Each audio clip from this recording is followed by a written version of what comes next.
एक बार चीन के एक हिस्से में एक बहुत बड़ा मठ था जहां लगभग 500 भिक्षु रहते थे। वो सभी अपने गुरु के मार्गदर्शन में खुद को जानने का अभ्यास कर रहे थे। एक दिन एक लड़का उस मठ में शिष्य बनने के लिए आया। उसने मास्टर से कहा, मास्टर, मैं खुद को जानना चाहता हूं। मैं सच की तलाश कर रहा हूं। मैं पता लगाना चाहता हूं कि सच क्या है। मास्टर ने उसकी ओर देखा और कहा कि अगर तुम सच जानना चाहते हो तो तुम्हें अपना पूरा जीवन दांव पर लगाना होगा। सच को जानने में तुम्हारा पूरा जीवन लग सकता है, और फिर भी इस बात की कोई गारंटी नहीं है कि इस जीवन काल में तुम्हें सच का पता लगेगा या नहीं। क्या तुम इसके लिए तैयार हो? शिष्य ने कहा, मास्टर, मैं यहां पीछे मुड़ने के लिए नहीं आया हूं। मैं इसके लिए तैयार हूं। गुरु ने कहा, अगर ऐसा है तो एक काम करो। इस मठ में 500 भिक्षु हैं। तुम उनके लिए चावल कूटने का काम करो। बस सुबह से शाम तक चावल को कूटते रहो। जब तुम थक जाओ तो सोने चले जाओ और फिर अगली सुबह उठकर चावल कूटना शुरू कर दो। इसके अलावा कुछ और मत करना। किसी और चीज के बारे में मत सोचना। बस इस रास्ते पर चलते रहना और दोबारा मेरे पास मत आना। जरूरत पड़ने पर मैं खुद तुम्हारे पास आऊंगा। उस लड़के ने गुरु के आदेश का पालन करते हुए चावल कूटना शुरू कर दिया। उस मठ में 500 शिष्य थे। उन सभी को समय समय पर भोजन की आवश्यकता पड़ती थी, इसलिए वो सुबह बहुत जल्दी उठ जाता था और देर रात तक चावल कूटता रहता था। जब वो थक जाता तो उसी कमरे में सो जाता जहां वो चावल कूटता था। वो किसी से बात नहीं करता था और ना ही कोई उसके पास बात करने आता था। कुछ महीनों तक चावल कूटते हुए उसके मन में पुराने विचार आते रहे, लेकिन जब उन विचारों को कोई नया विषय नहीं मिला तो वो अपने आप ही मिट गए। धीरे धीरे उसके मन में विचार कम होने लगे। कुछ सालों के बाद तो वो अपना नाम तक भूल गया। वो हमेशा चुप रहता और विचारहीन अवस्था में बस चावल कूटता रहता। उसने ना तो कभी ध्यान किया था और ना ही कभी कोई शास्त्र पढ़ा था। मठ के बाकी शिष्य उसे मूर्ख समझते थे। ऐसा करते हुए 12 साल बीत गए। 12 साल बाद एक दिन मास्टर ने घोषणा की कि अब मेरा आखिरी समय आ रहा है और मुझे अपना उत्तराधिकारी चुनना है, जो मेरे बाद इस मठ का मुखिया होगा। इसलिए मेरा कोई भी शिष्य जिसे लगता है कि उसे आत्म साक्षात्कार हो गया है और उसने खुद को जान लिया है, वो रात को मेरे दरवाजे के पास आकर इस दीवार पर कुछ पंक्तियां लिखे जिसमें उसकी जिंदगी का सारा अनुभव समाया हो।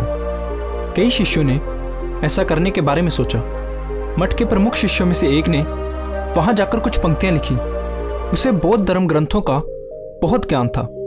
सभी शिष्यों को लगता था कि वो इस मठ का उत्तराधिकारी बन सकता है। उसने लिखा था कि मन एक दर्पण की तरह है जिस पर विचारों और इच्छाओं की धूल जमा हो जाती है।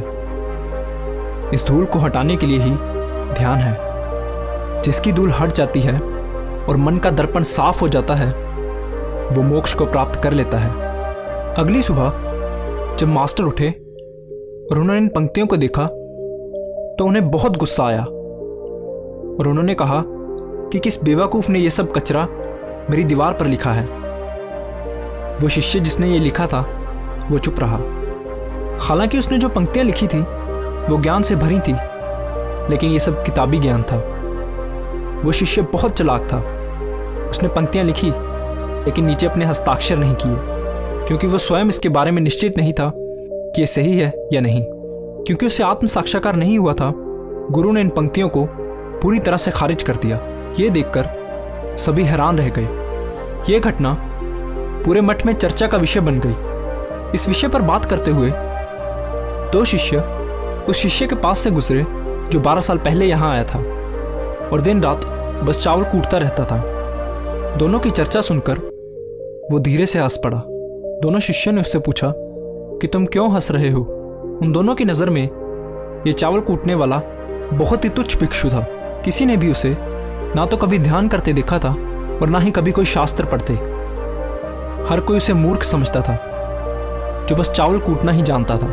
उस मठ में बहुत बड़े बड़े विद्वान थे लेकिन उस चावल कूटने वाले को किसी से कोई मतलब नहीं था, इसलिए वो दोनों शिष्य उसे मुस्कुराता हुआ देखकर चकित रह गए। उन्होंने फिर उससे पूछा कि तुम क्यों हंसे? उसने जवाब दिया, मैं इसलिए हंसा क्योंकि मास्टर सही बोल रहे हैं, ये सभी पंक्तियां कचरा हैं, इन पंक्तियों का कोई मूल्य नहीं है। वो दोनों शिष्य चौंक गए। उन्होंने उससे पूछा कि क्या तुम कुछ ऐसी पंक्तियां लिख सकते हो जो इससे बेहतर हो?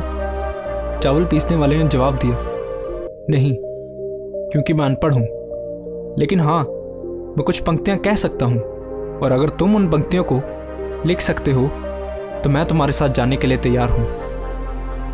उन दोनों शिष्यों ने कहा, ठीक है। वो मास्टर के कमरे के पास गए और चावल कूटने वाले ने कुछ पंक्तियां बोली और दूसरे शिष्य ने उसे दीवार पर लिख दिया और उन पंक्तियों के नीचे लिख दिया, चावल कूटने वाला।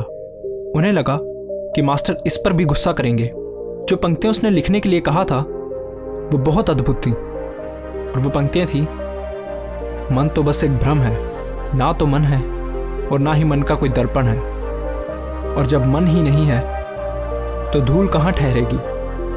जो ये जानता है वो सच को जान गया है। जब गुरु ने इन पंक्तियों को देखा तो वो आधी रात को उठे और उस चावल कूटने वाले के पास गए। वो सो रहा था। मास्टर ने उसे जगाया और कहा कि ये लो, मेरी छड़ी और मेरे वस्त्र ले लो, आज से तुम मेरे उत्तराधिकारी हो, लेकिन अभी इस मठ को छोड़कर दूर चले जाओ, क्योंकि इस मठ में बहुत सारे विद्वान हैं जो खुद को तुमसे श्रेष्ठ मानते हैं। वो तुम्हें मार देंगे, क्योंकि वो इस बात को बर्दाश्त नहीं कर सकते कि एक साधारण सा चावल कूटने वाला उनसे ज़्यादा विद्वान निकला। तुम्हें वो सारा ज्ञान हो गया है जो मुझे है, और तुम्हें ये केवल चावल कूटते कूटते हुआ है। और मुझे पता है कि तुम जहाँ भी जाओगे लोग तुम्हारे पास आने लगेंगे, क्योंकि जब कोई फूल खिलता है तो उसकी महक हर तरफ फैलने लगती है। उसने अपने गुरु के पैर छुए और रात को ही वहाँ से चला गया। अगर हम अपनी जिंदगी में देखें तो पाएंगे कि बहुत से लोग सोचते हैं कि ध्यान केवल एक जगह बैठकर आंखें बंद कर कर ही किया जा सकता है, लेकिन हकीकत में ऐसा नहीं है। ध्यान तो चलते चलते भी किया जा सकता है, या अपना कुछ काम करते हुए भी ध्यान किया जा सकता है। असल में ध्यान का मतलब ये है कि आप जो भी काम कर रहे हैं उसे इतनी शिद्दत से करें कि आपको अपने शरीर का ख्याल भी ना रहे। बिल्कुल उस चावल पीसने वाले की तरह, जो चावल कूटने में इतना मगन हो गया कि उसे खुद का कुछ ख्याल ही नहीं रहा। चावल कूटते हुए ही उसने आत्म साक्षात्कार प्राप्त कर लिया। इसी तरह ज़ेन का अर्थ है हर समय वर्तमान में रहना और कुछ नहीं सोचना, क्योंकि मन तब तक ही है जब तक विचार है। जब विचार नहीं रहेंगे तो मन भी गायब हो जाएगा, और जब मन ही नहीं रहेगा तभी केवल तुम अपने आप को अच्छे से जान पाओगे। असल में हमें अपने वास्तविक स्वरूप को जानने के लिए कोई अन्य साधना करने की आवश्यकता नहीं है।